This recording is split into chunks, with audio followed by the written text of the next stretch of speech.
Start करता हूँ। Marker है। Good evening class.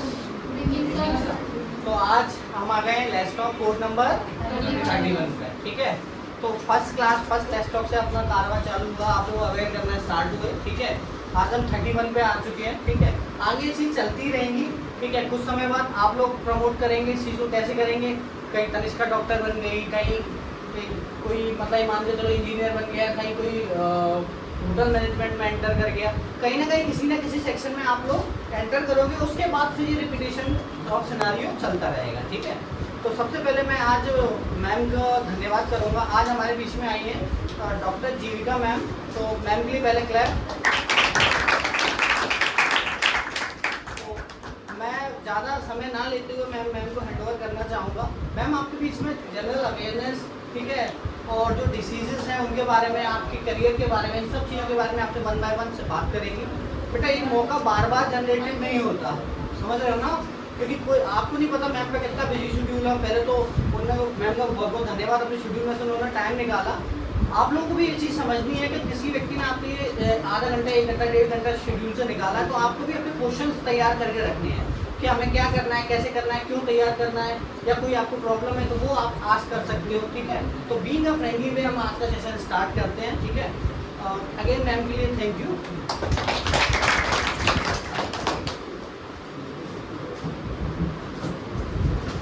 देखो बेटा, मैं एक होम्योपैथिक फिजिशियन हूँ, ठीक है।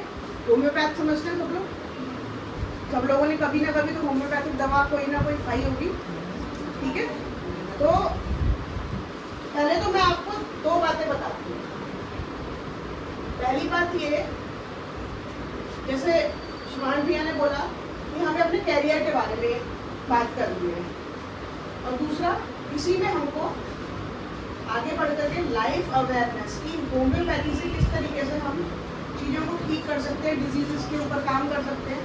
तो कैरियर की बात तो केवल 2-4 बच्चों के ऊपर ही जाएगी जो बच्चे बायोलॉजी ले रखे हैं, ठीक है। लेकिन जब हम लाइफ अवेयरनेस की बात करेंगे तो वो हर एज ग्रुप, हर जेंडर, सबके ऊपर लागू होगी, ठीक है ना। चाहे वो बच्चा बायोलॉजी का हो, मैथ्स का हो, या आर्ट्स का हो, किसी भी स्ट्रीम का हो, लाइफ अवेयरनेस तो सबके लिए। तो सबसे पहले मैं बात करूंगी अब जिन बच्चों के पास बायोलॉजी है, ठीक है, उनके पास बहुत सारी स्ट्रीम्स नहीं रहती हैं। उनके पास एक रहता है, हमारे पास मेडिकल, एक होता है नर्सिंग, एक होता है नर्सिंग को पैरामेडिकल भी बोलते हैं। पैरामेडिकल में बहुत सारी चीज़ें आती हैं, नर्सिंग, फिजियोथेरेपी वगैरह। और फिर इसके अलावा 1-2 ब्रांचेज और होती हैं, जैसे कि पढ़ाई लिखाई के बारे में आ गया तो टीचिंग की जॉब, चाहे आप प्रोफेसर बनो, चाहे टीचर बनो, चाहे कुछ और बनो। बहुत ज़्यादा स्कोप नहीं होता मेडिकल में, अगर आपने 11th में ले लिया। अब मेडिकल में सबसे ज़्यादा जो मोस्ट अच्छी ब्रांच मानी जाती है, MBBS लेते हैं लोग, ठीक है। फिर जो MBBS क्लियर नहीं कर पाते, PDS में चले आते हैं, डेंटिस्ट्री जिसे बोलते हैं, समझ रहे हो। फिर उसके बाद ऑल्टरनेटिव ब्रांचेस आती है, उसमें BHMS यानी होम्योपैथी आता है,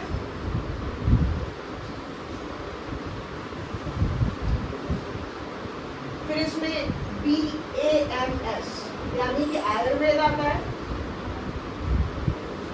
फिर आता है BUMS यानी यूनानी, फिर आता है एक नेचुरोपैथी। नेचुरोपैथी के बाद एक और ब्रांच आती है सिद्धा। ये भी इंडिया में चलने वाली कुछ ब्रांचेज हैं जो ऑल्टरनेट पैथी में आती है। फिर आता है योगा, ठीक है। जो लोग बायोलॉजी ले रहे हैं, मेन स्ट्रीम ब्रांचेज में यही आती हैं, यहाँ तक UMS तक। फिर इसके बाद ये ब्रांचेज भी अब इंडिया में काफ़ी मतलब पॉपुलर है, नेचुरोपैथी, सिद्धा और योगा।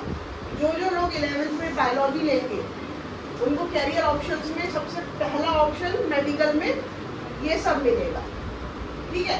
फिर दूसरा आ गया अपना नर्सिंग, पैरामेडिकल की ब्रांच। पैरामेडिकल में आपने सुना हो बहुत सारी नर्सेज की पोस्ट होती है, फिर फिजियोथेरेपिस्ट बहुत सारे सुने होंगे। इसके अलावा एक्यूपंक्चर, एक्यूप्रेशर, इस तरीके के नाम सुने होंगे। ये सब पैरामेडिकल्स में आते हैं, ठीक है। उसके बाद टीचिंग की जॉब होती है। आप बीएससी कर लो, बीएससी के बाद भी टीचिंग मिल सकती है, एमएससी कर लो, पीएचडी कर लो, नेट क्वालिफाई कर लो। जैसे जैसे आपका लेवल बढ़ता जाएगा उस हिसाब से आपको टीचिंग की जॉब मिलती जाएगी, ठीक है। तो टीचिंग एंड रिसर्च, ये तो हमारे बायोलॉजी के कैरियर ऑप्शन हो। अब बेटा कैरियर संबंधी किसी को भी अगर सवाल करने हैं, कुछ पूछना है तो पूछो, किसी को भी कुछ भी पूछना है। आप लोगों को पूछना बेटा है, पूछना है किसी को करियर संबंधी कोई सवाल इसमें से? ठीक है।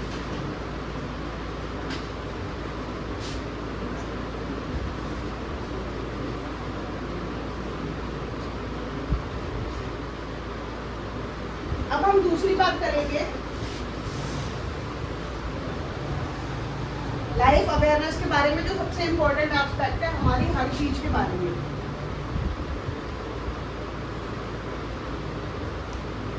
देखो बेटा, मैं एक होम्योपैथ हूँ, तो मैं आपको होम्योपैथी से रिलेटेड जानकारियाँ दूंगी।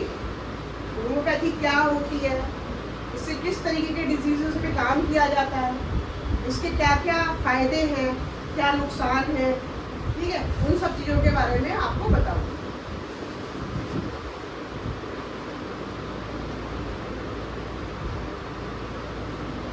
होम्योपैथी, आप सब लोगों ने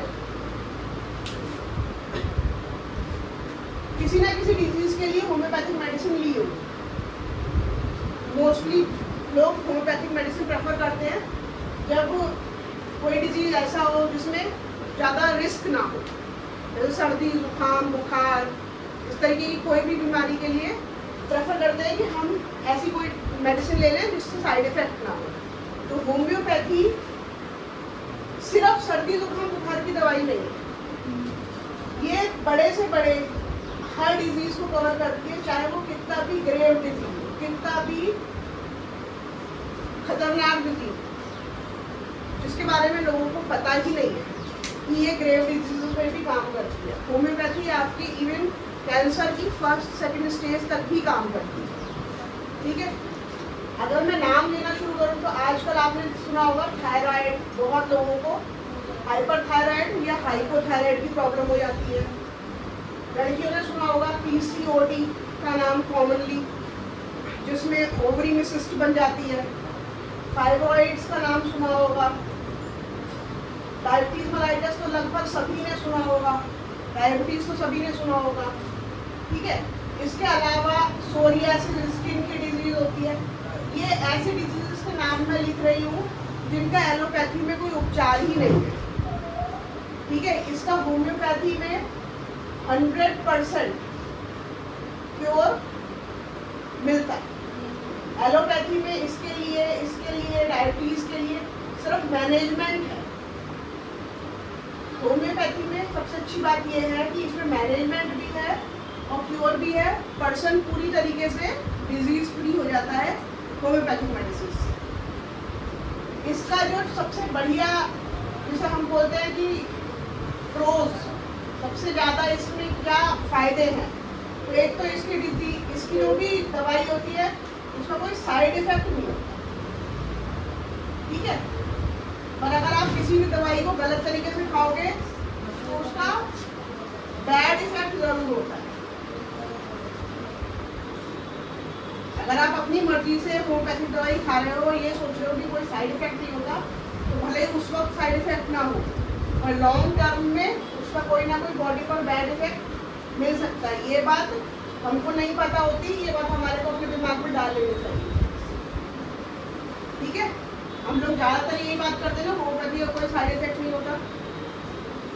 पर अगर अपनी मर्जी से आप अननेसेसरी कोई भी दवाई खाओगे तो लॉन्ग टर्म में बैड इफेक्ट्स मिलेंगे इसके, ठीक है। अब हम दूसरी बात करते हैं इसमें। ये तो हमने बात करी कुछ डिजीजेस के बारे में, मैंने आपको बताया कि होम्योपैथी डिजीजेस को क्योर करती है पूरी तरीके से। वो सिर्फ इन्हीं डिजीजेस को नहीं क्योर करती है। लिस्ट बहुत लंबी है, मैं नाम लिखती जाऊंगी और जगह खत्म हो जाएगी। होम्योपैथी का इतना अच्छा स्कोप है, ठीक है। तो अगर कोई बच्चा आगे चल करके नहीं भी कर पाता है MBBS, इन केस हो जाता है, वेल एंड गुड, तो होम्योपैथी बहुत अच्छा करियर ऑप्शन है। बहुत अच्छा इसमें आपको एक पेशेंट वो मिलेगा, सेटिस्फेक्शन मिलेगा। दूसरा है हमारे पास, अगर एक तो हमारी हो गई ग्रेव डिजीजेस के बारे में बात की, कोई भी डिजीज चाहे कितनी भी कठिन से कठिन हो। दूसरा हमारी होती है क्रॉनिक डिजीजेस। क्रॉनिक डिजीजेस वो डिजीज होती है जो बहुत पुरानी डिजीजेस होती है। जैसे आपने अपने फैमिली में देखा होगा, कई लोगों को सालों से माइग्रेन की समस्या है, ठीक है, या पैरों में घुटने के दर्द की समस्या है, जिसको ऑस्टियोआर्थराइटिस भी बोलते हैं, या फिर छोटे छोटे जॉइंट्स हैं उनमें दर्द है, जिसको रूमेटॉइड आर्थराइटिस भी बोलते हैं। इस तरीके की परेशानियां जो होती हैं, या सोरियासिस, स्किन ड्राई हो जाती है और उसके छिलके हाथ पैरों से गिरते रहते हैं। इस तरीके की बीमारियों में भी होम्योपैथी का एक मैनेजमेंट प्रोग्राम होता है और लंबे समय तक इलाज करके ये जड़ से ठीक हो जाती है, बिल्कुल जड़ से ठीक हो जाती है, नॉर्मल हो जाता है इंसान। अभी मैं आपको कुछ एक दो टेस्टिमोनियल्स भी दिखाऊंगी, जिससे आपको इस पर थोड़ा सा भरोसा होगा, ठीक है। तो इस तरीके की जो डिजीज है, migraine, osteoarthritis, rheumatoid arthritis, psoriasis, आप लोगों को ये टर्म्स समझ में आ रहे हैं?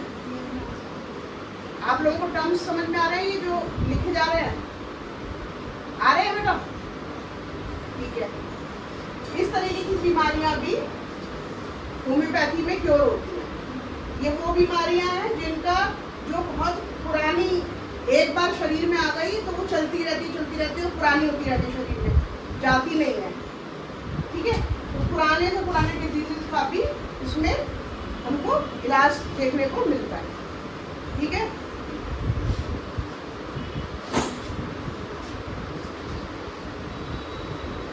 आप लोगों को इससे रिलेटेड कोई सवाल पूछने हैं? इनमें से जितना मैंने बताया उनमें से रिलेटेड कुछ पूछना है? उन लोग तैयारी करके नहीं आए कुछ भी है? पूछना कुछ? अब देखो बेटा, हमने बात कर ली क्रॉनिक डिजीजेस के बारे में, हमने बात कर ली इनक्योरेबल डिजीजेस के बारे में। ये तो हमारे बहुत प्रैक्टिकल एस्पेक्ट है, जो हम कहते हैं कि होम्योपैथी इन चीज़ों को ठीक करती है, ठीक है। इसके अलावा होम्योपैथी के जनरल एस्पेक्ट्स क्या है, जो अब तुम लोगों के फायदे की बात आ रही है। देखो, सारी जितनी भी पैथीज होती है उसमें, चाहे एलोपैथी है चाहे आयुर्वेद है, हम किसी में भी माइंड से रिलेटेड बात नहीं करते, ठीक है। लेकिन होम्योपैथी में हम माइंड, यानी आपके मन में क्या चल रहा है, उससे रिलेटेड बात करते हैं। और हम मन की जितनी भी ऐसी परेशानी, कि मेरा मन जो पढ़ाई में नहीं लगता, कंसंट्रेशन नहीं बनता मेरा, इजीली याद नहीं होता, ये सारी प्रॉब्लम्स होती है ना आप लोगों को,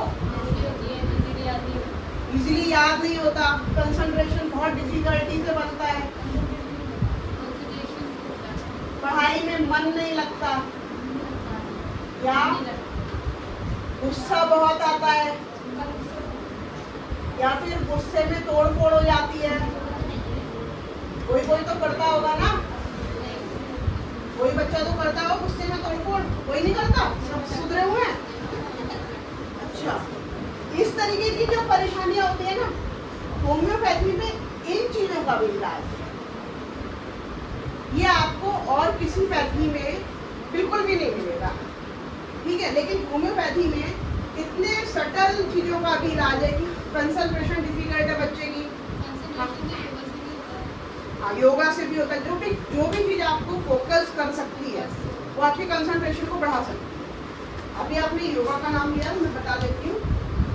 योगा जो होता है ना बेटा, वो आसनों को कहते हैं, और एक चीज होती है उसे बोलते हैं प्राणायाम। प्राणायाम का नाम सुना है? है? प्राण यानी कि प्राण, प्राण यानी कि जो जीवन जीने वाली शक्ति है, जीवनी शक्ति। और आयाम जो जीवनी शक्ति को आयाम देता है, जो जीवनी शक्ति को एक ग्राउंड देता है, उसे कहते हैं प्राणायाम।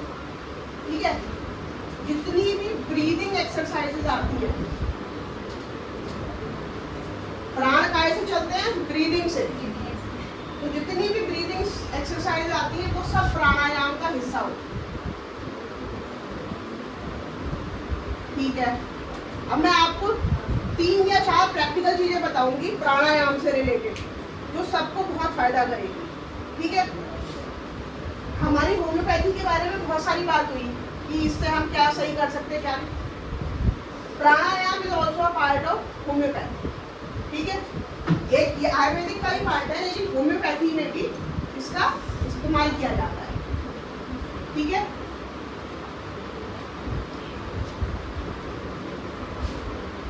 अच्छा ये बताओ, बायोलॉजी तो सबने पढ़ी होगी, सिंपैथेटिक और पैरासिम्पैथेटिक नर्वस सिस्टम का नाम सुना है? नर्वस सिस्टम का नाम सुना है? हमारी बॉडी में नर्वस सिस्टम होता है। ठीक है,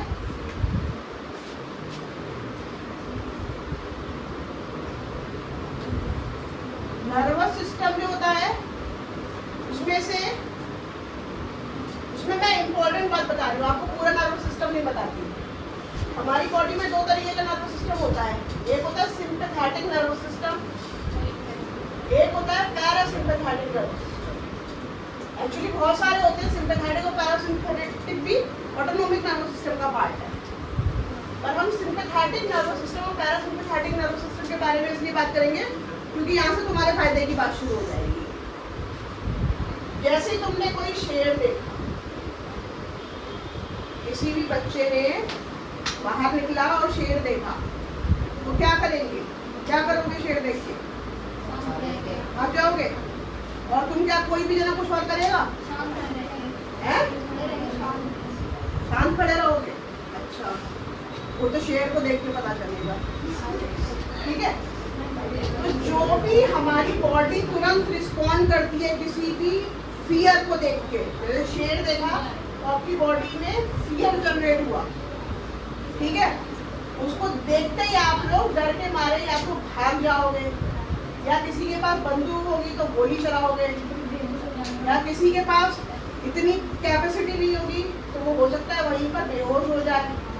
ठीक है, तो ये जो भी एक्शन होता है ना किसी भी फियरफुल फ्राइटफुल रिस्पॉन्स को देख करके, वो सिंपैथेटिक की वजह से होता है। मतलब आपकी बॉडी एक्शन मोड में आ गई। इसमें आ गई एक्शन मोड। अगर हमारी बॉडी हमेशा एक्शन मोड में रहे तो हम कैसे हो जाएंगे? बिल्कुल थके थकाए। कैसे हो जाएंगे? अगर हर वक्त आप दौड़ते भागते चिल्लाते कूदते रहोगे तो बॉडी कैसी जाएगी? थक जाएगी। तो सिंपैथेटिक नर्वस सिस्टम हमारे को फियर के मोड में, एग्जाम के मोड में हेल्प करता है।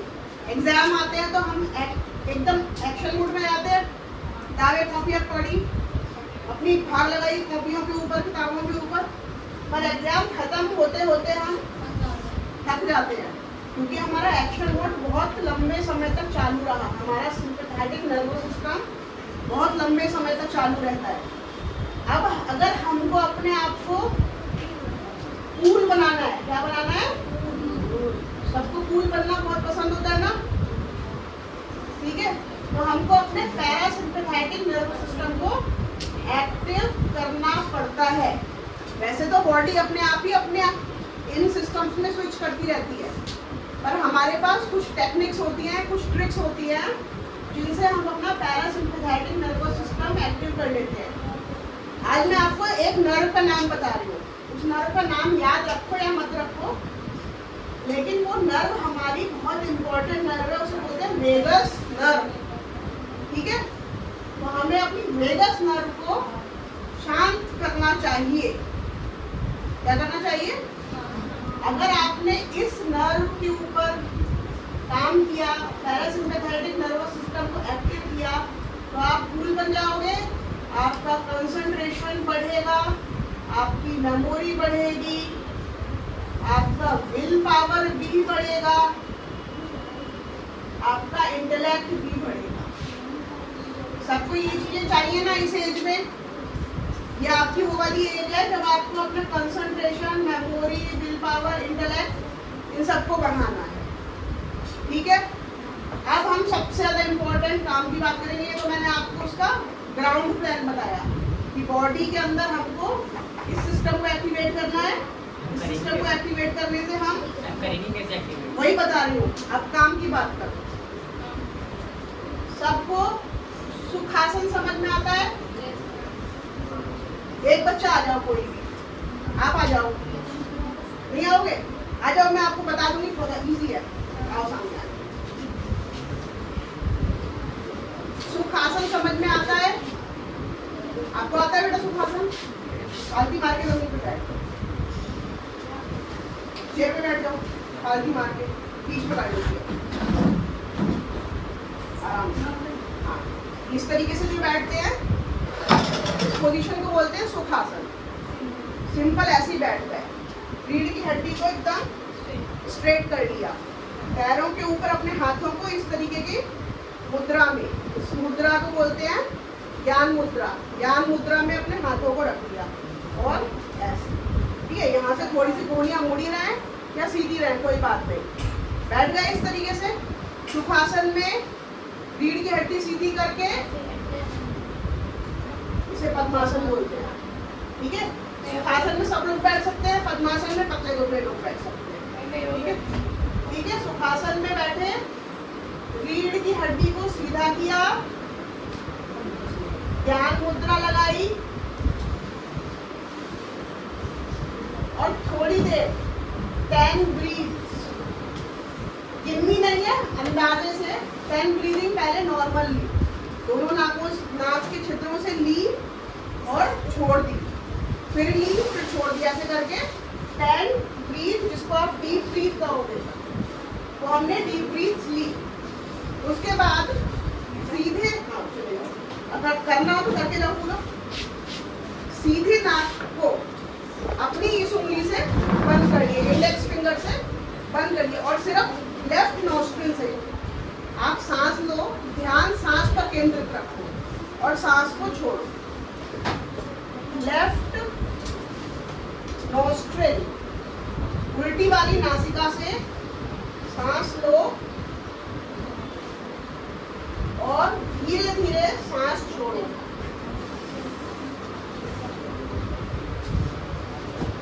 ये पॉइंट समझ में आ गए? बैठना किस तरीके से है, मुद्रा कौन सी लगानी है। पहला काम है सिर्फ ब्रीदिंग को नॉर्मल करना।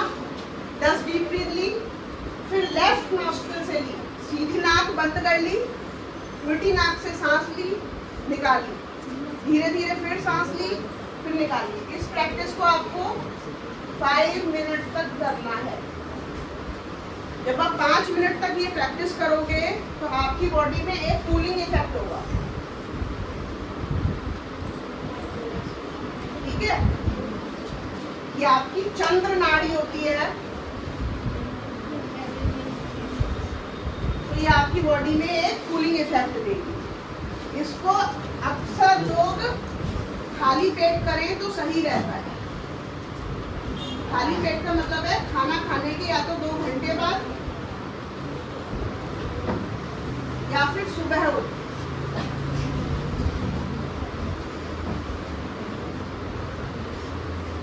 ठीक है, या तो खाना खा लिया उसके 2 घंटे बाद जब आपका पेट लगभग खाली रहता है, या सुबह उठकर। भरे पेट से आप शुरू करोगे तो नुकसान होगा।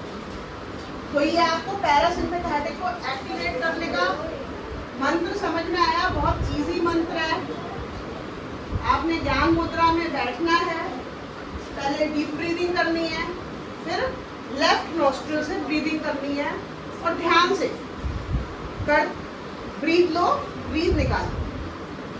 इससे हमारी वेगस नर्व एक्टिव हो जाएगी, ठीक है। और ये 1 दिन 2 दिन में आपको इसका फर्क नहीं दिखेगा, लेकिन अगर आप इसको लगातार 15 दिन करोगे तो आपको अपने कंसंट्रेशन में बहुत ज़बरदस्त चेंजेस देखने को मिल जाएंगे, ठीक है। ये हमने इसकी पहली एक्सरसाइज की बात की, जिससे हम अपना पैरासिम्पैथेटिक एक्टिव, और ये सबसे इम्पोर्टेंट एक्सरसाइज है,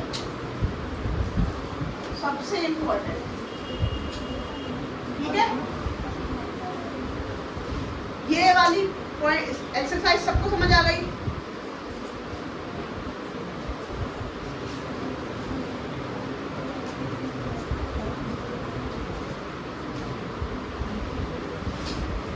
अब दूसरा आप लोगों ने सबने नाम तो सुना होगा, जिसको कहते हैं भ्रामरी प्राणायाम। भ्रामरी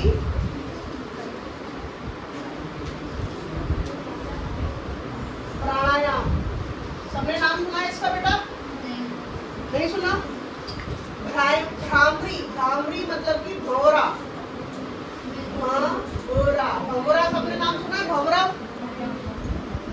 भंवरा सुना है? भंवरा है, ऐसे मधुमक्खी की तरह होता है, काला काला सा, और ऐसी आवाज निकालता है, सही है। तो जो भ्रामरी प्राणायाम है, सब बच्चों को वो प्राणायाम करना मैं बता रही हूँ, आप लोग उसको देखो। ये मेमोरी को एक्टिव करने के लिए दूसरा बहुत अच्छा प्राणायाम होता है।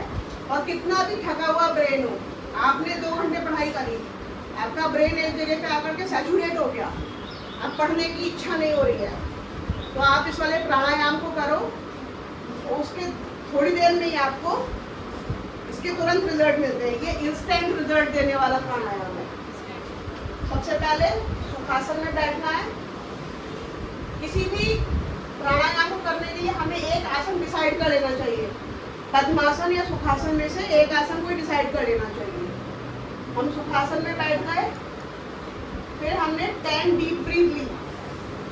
ब्रीथ को नॉर्मल करना सबसे ज़्यादा जरूरी है। फिर हम भ्रामरी प्राणायाम, ये होते हैं प्रिपरेशन स्टेप्स, ठीक है।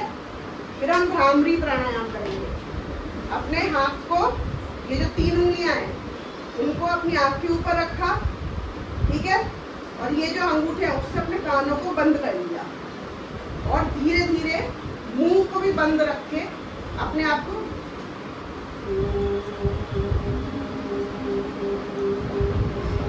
करो। आप लोग ऐसे करो, चश्मा उतार लो, करो बेटा, करके देखो और बताओ कि कैसा फील हो रहा है। कान बंद कर लो,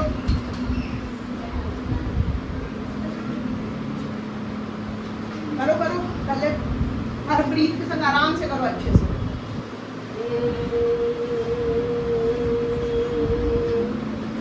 मत बेटा, कर, बहुत फायदा करेगा, अभी पूरी जिंदगी पड़ी है।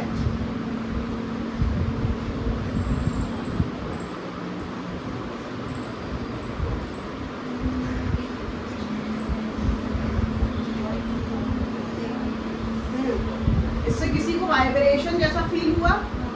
कहाँ कहाँ पर फील हुआ वाइब्रेशन? इस पूरे हिस्से में वाइब्रेशन फील होगा। तो जो ब्रेन है आपका, वो इस एयर से और इस साउंड से पहले हल्का सा वाइब्रेट होगा। जितने भी न्यूरॉन्स हैं, जितने भी नसें हैं आपके दिमाग की, वो सब अपने इलेक्ट्रिकल कंडक्शन को रीजनरेट कर लेंगे, ठीक है। तो भ्रामरी प्राणायाम भी पहले सुखासन में बैठे 10 डीप ब्रीथ ली, फिर इसी तरीके से भौरे जैसी आवाज निकाल करके हमने इसको प्रैक्टिस किया, ठीक है। इसको 5 मिनट प्रैक्टिस करो, 5 मिनट ही आपको उसको प्रैक्टिस करना है, 5 मिनट ही आपको इसको प्रैक्टिस करना है। आप एक बार डीप ब्रीथ ले ली, पहले भ्रामरी कर लो, उसके बाद आपने अपना वेगस नर्व को एक्टिवेट कर लिया, पहले बताया था प्राणायाम, और फिर उसके बाद आराम से फिर 10 ब्रीथ लेंगे। इस तरीके से आपका ये पूरा एक साइकिल खत्म हो गया, एक साइकिल आपका कंप्लीट हो गया। सुखासन में बैठे, डीप ब्रीथ ली, पहले भ्रामरी कर लिया, भ्रामरी करने के बाद वेगस नर्व एक्टिवेशन कर लिया जो बताया था अभी थोड़ी देर पहले। उसके बाद फिर से 10 ब्रीथ ले ली, उसके बाद अपना फ्री हो जाओ। ये आपका मॉर्निंग प्राणायाम रूटीन पूरा हो गया। ठीक है, इस पूरे प्रोसेस में आपको 20-25 मिनट लगेंगे ज़्यादा से ज़्यादा। फिर शाम को एक टाइम बना लो, जैसे सपोज करो सब लोग खाना 8 बजे के अराउंड खा लेते हैं, तो 9-9:30 बजे के आसपास एक अलार्म सेट कर लो, 9 बजे फिर से इस एक्टिविटी को रिपीट कर लो। ठीक है, तो आप धीरे धीरे विद इन 15 to 20 डेज आपको मेमोरी एक्टिवेशन मिल जाएगा अपने अंदर। ठीक है, ये आज मैंने सिर्फ आपको 2 टेक्निक बताई, टेक्निक्स मल्टीपल हैं, लेकिन ये 2 टेक्निक जो होती हैं ये बेस्ट टेक्निक्स हैं अपनी मेमोरी को अपने ब्रेन को रिवायर करने के लिए। और एक और बहुत अच्छी सी बात मैं आपको बता रही हूँ, जिस टेक्निक को हम विजुअलाइजेशन टेक्निक बोलते हैं। किसी ने सुना है विजुअलाइजेशन टेक्निक के बारे में? है? नहीं?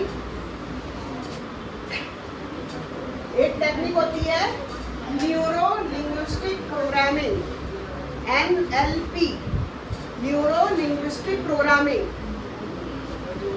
ये बहुत बड़ी विद्या है। इसमें से मैं आपको एक जो आपके काम की चीज़ है, जो आपके लेवल की चीज़ है वो बताती हूँ। उसको बोलते हैं विजुअलाइजेशन। विजुअलाइजेशन का मीनिंग समझ में आ रहा है? आप कुछ इमेजिन कर रहे हैं। तो रात को जब हम सोने जाते हैं, सोने से पहले आपने ये कर लिया 20 मिनट का अपना प्राणायाम, उसके बाद आपका दिमाग लगभग बहुत शांत स्थिति में होगा। ठीक है, अब आप अपने बिस्तर पर, अपनी तकिया पर लेट जाएं, और जिसको जो भी बनना हो, ठीक है, जैसे जिसको डॉक्टर बनना है वो अपना लेट करके, मैं एक वो बताती हूँ, आप अपनी स्टोरी अपने आप बनाएंगे। जिसको डॉक्टर बनना है वो अपनी जगह पे लेट जाए, अपने मन में सोचना शुरू करे कि मैं एक अच्छा डॉक्टर बन रहा हूँ, या अभी स्टूडेंट है, अच्छे स्टूडेंट बनना है तो मैं एक अच्छा स्टूडेंट हूँ, मैं अच्छा पढ़ाई कर रहा हूँ, और अपने आप को एक अच्छे स्टूडेंट के रूप में एज्यूम करना है कि मैं अच्छी पढ़ाई कर रहा हूँ, मैं बहुत अच्छे से अपनी चीज़ों को लर्न कर रहा हूँ, मैं उनको बढ़िया तरीके से अप्लाई कर रहा हूँ, जो कुछ भी मैं लर्न कर रहा हूँ वो मेरे दिमाग में रिटेन रहती है, और जो कुछ भी मेरे दिमाग में रिटेन रहता है मैं उसको अच्छे से यूटिलाइज कर पाता हूँ। ठीक है, इस तरीके से अपने आप को सोचना है और अपने आप को पॉजिटिव, प्रेजेंट टेंस में पॉजिटिव बोलना है। ये नहीं कि मैं अच्छा कर लूँगा, मैं बहुत अच्छा बन जाऊँगा आगे वाले टेंस में नहीं, फ्यूचर टेंस में नहीं, मैं कर रहा हूँ, मैं हूँ, नाउ। जो भी चीज़ करनी है वो हमें कैसे बोलनी है? प्रेजेंट टेंस में। ये इम्पोर्टेंट बात है। ठीक है, मैं बहुत अच्छे से पढ़ाई कर रहा हूँ, मैं अपने सब्जेक्ट को बहुत अच्छे से मास्टरी कर रहा हूँ, मुझे मैथ्स के सारे फॉर्मूले लर्न हो रहे हैं, मैं ट्रिग्नोमेट्री बहुत अच्छी कर रहा हूँ। जिसका जो कुछ भी वीक पॉइंट है अपना 5-10 मिनट विजुलाइज करा और उसी में फिर सो गए। ठीक है, विजुलाइज करा और सो गए, तो आपका ब्रेन जो है ना वो धीरे धीरे करके प्रोग्राम हो जाएगा। क्या हो जाएगा? प्रोग्राम हो जाएगा। तो आप जब करने बैठोगे उन चीज़ों को तो आपको नए नए वेज मिलेंगे, आप नई नई चीज़ों को सीखोगे। ठीक है, तो ये चीज़ समझ में आई विजुअलाइजेशन। ये बहुत इंपॉर्टेंट टेक्निक है बेटा। इसको अभी मैंने आपको बस इसकी बिल्कुल एक झलक समझाई है कि ये ऐसे करो। जब आप इसको करने लगोगे तो धीरे धीरे आप अपनी लाइफ में चीज़ों में बहुत ज़्यादा चेंजेस देखोगे। ठीक है, आपके पास रास्ते खुलेंगे बहुत चीज़ों में।